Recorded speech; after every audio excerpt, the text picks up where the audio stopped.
J'arrête de râler tout le temps. Peut-être que vous connaissez ces personnes qui passent leur temps à râler. Rien ne va, tout est compliqué, tout est laborieux, tout est pénible.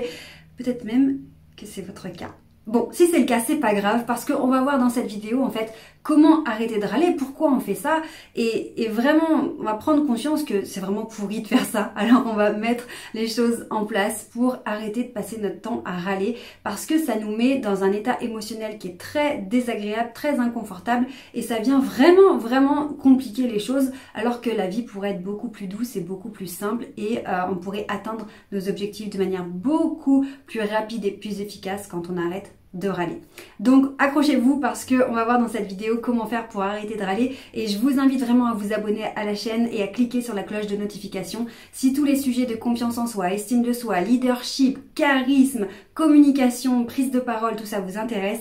Ce sont les sujets que je traite tous les jours sur cette chaîne avec beaucoup de bonheur et de plaisir et si vous avez des questions, n'hésitez pas à les mettre en commentaire. Alors, on va commencer déjà par comprendre ce qui se passe. On peut avoir deux raisons de râler en fait. Soit c'est une raison, on va dire, ponctuelle, un problème un peu aigu, quoi. C'est qu'il y a une cause ponctuelle qui fait qu'on est dans ce mood de râler, de pas être bien, etc., d'être chagriné. Alors ça peut être par exemple un stress par rapport à un événement qui va arriver, ou peut-être qu'on attend la réponse d'un examen, la réponse pour une école, pour un permis de conduire, des résultats de laboratoire pour notre santé. En tout cas, il y a quelque chose en attente, soit attente d'une réponse, soit attente d'une date qui nous fait stresser ou qui nous fait peur. Et ça va modifier notre tempérament, notre humeur et du coup on peut être jusqu'à être exécrable, surtout avec nos proches en général, sans même nous en apercevoir. Parce que souvent ce qui se passe c'est que c'est un stress par rapport à un événement concret, mais on ne s'en rend pas forcément compte. On commence à être à fleur de peau, on est irrité, ce qui d'habitude nous dérangerait pas, bah là ça nous dérange, et puis on a des réactions disproportionnées, on est impulsif, et là vraiment c'est parce qu'il y a une cause qui est aiguë. Donc on va voir juste après comment faire pour arriver à atténuer ça et à supprimer ça même, parce que c'est vraiment pénible. Deuxième cause, ça peut être lié à une frustration, mais qui serait, alors là ce serait pas quelque chose de ponctuel, mais quelque chose de plus profond, de plus quotidien. Si votre vie vous frustre, si vous n'êtes pas content dans votre couple, dans votre travail, où ça se passe mal avec vos proches, vos enfants, il y a un truc qui vous frustre depuis des mois, depuis des années, eh bien ça peut vous donner un côté comme ça râleur parce que finalement, il y a quelque chose qui n'est pas réglé. Vous n'êtes pas en accord avec vous-même, vous n'êtes pas serein, vous n'avez pas de paix intérieure parce qu'il y a un truc en fait qui vous va pas. Il y a un truc dans votre vie qui vous convient pas et parfois ce qui est terrible c'est que c'est inconscient.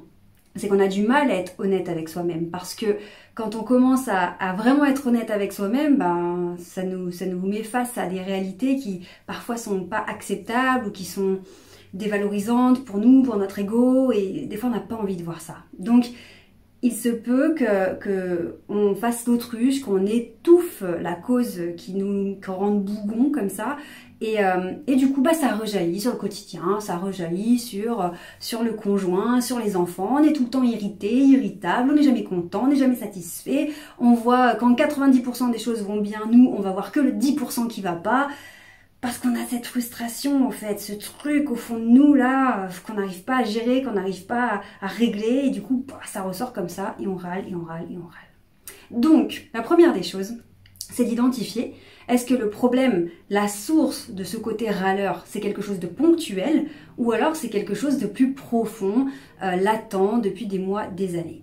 Donc, ça nous amène à notre deuxième point, qui est de chercher la cause. Une fois qu'on a compris qu'il y a une cause soit aiguë, soit plus profonde, bah la cause, et ce point numéro 2, il va être un petit peu délicat, mais ô combien efficace, c'est de faire le bilan avec vous-même.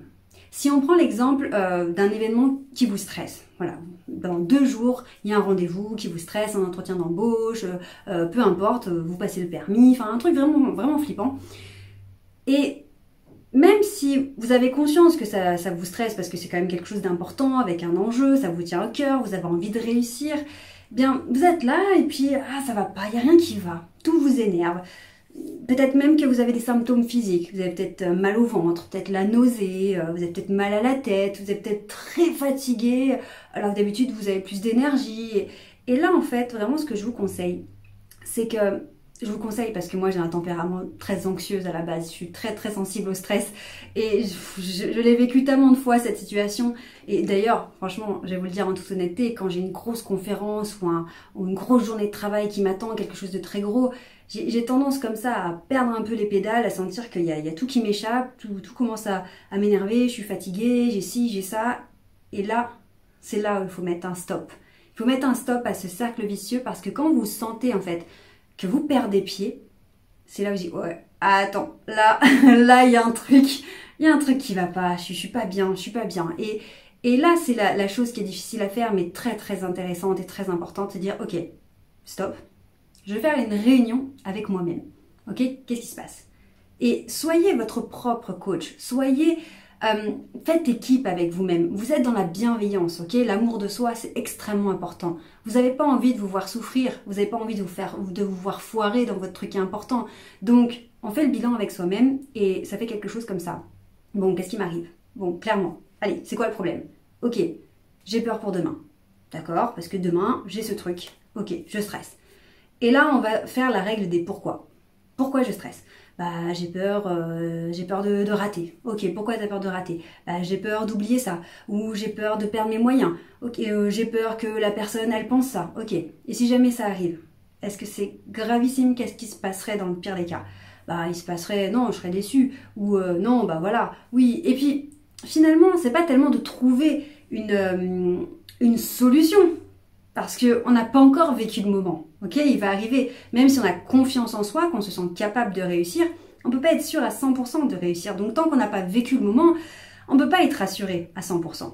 Donc là, l'idée de ce bilan personnel, de se parler à soi-même, c'est de verbaliser cette angoisse, d'extérioriser ce stress et d'arrêter en fait de refouler ces émotions qui viennent nous stresser, nous rendre à fleur de peau, énervés, etc. Parce que se passe-t-il en fait quand on ne fait pas le bilan avec soi-même, qu'on ne verbalise pas, qu'on n'extériorise pas?